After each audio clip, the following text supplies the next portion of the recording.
දැන් ඔන්න මේක ෆ්‍රයි වෙලා ඉවරයි. ඊට පස්සේ අපි මේකේ මේ තියෙන ෆ්‍රයිඩ් රයිස් එකෙන් ටිකක් වෙනම භාජනයකට මම අයින් කරගත්තා. ඊට පස්සේ චූරි ලේයර් එකක් වගේ අඩි ඉතුරු කරගත්තා.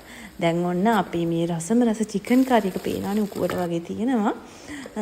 ඒක මෙන්න මෙහෙම චුට්ටක් උඩින් දා ගන්න. බිරියානි වලට දාන්න පිළියස් ලේයර්ස් අන්න ඒ වගේ. එහෙම දාලා ඊට පස්සේ ආයෙ දානවා ෆ්‍රයිඩ් රයිස් පොඩි තට්ටුවක්. මේක ෆ්‍රයිඩ් රයිස් කවට මේ ඉච්චරම මෙහෙම ෆ්‍රයිඩ් රයිස්ම වගේ නෙවෙයි නේද? ෆ්‍රයිඩ් රයිස් එකක් තමයි. හරි කමන්නේ. ඔන්න ඔහම අපි තට්ටුවෙන් ඔහම දාගන්නවා. මේක ඇත්තටම මේ මගේ සිඟිති ආසාව සංසිඳව ගන්න කරපු වැඩක්. හරිද? බලමු මේක කොහොමද සාර්ථක වෙන්නේ කියලා.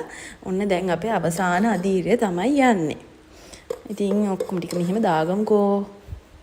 හැබැයි ඉතින් මෙහෙම හේකුත් තියෙනවා. අර කඩේ